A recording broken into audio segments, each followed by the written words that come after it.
शेरू और छोटा बंदर। एक घना जंगल था जहां हर तरह के जानवर रहते थे। वहां एक शानदार शेर रहता था जिसका नाम शेरू था।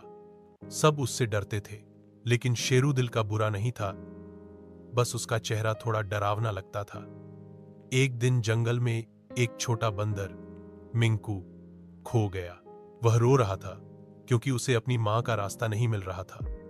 शेरू ने जब उसकी आवाज सुनी तो उसके पास आया। मिंकू डर के मारे कांपने लगा। शेरू ने प्यार से कहा, मत डरो, मैं तुम्हारा दोस्त हूं। फिर उसने मिंकू को अपनी पीठ पर बिठाया और जंगल का हर कोना दिखाते हुए उसकी मां तक पहुंचाया। मां बंदर ने शेरू का शुक्रिया अदा किया और उस दिन से शेरू और मिंकू सबसे अच्छे दोस्त बन गए। जंगल के सभी जानवर समझ गए कि दिखने से हमेशा सच्चाई का पता नहीं लगता, दिल की अच्छाई सबसे बड़ी होती है। नैतिक: किसी को सिर्फ उसकी शक्ल देख के मत पहचानो, उसका दिल देखो।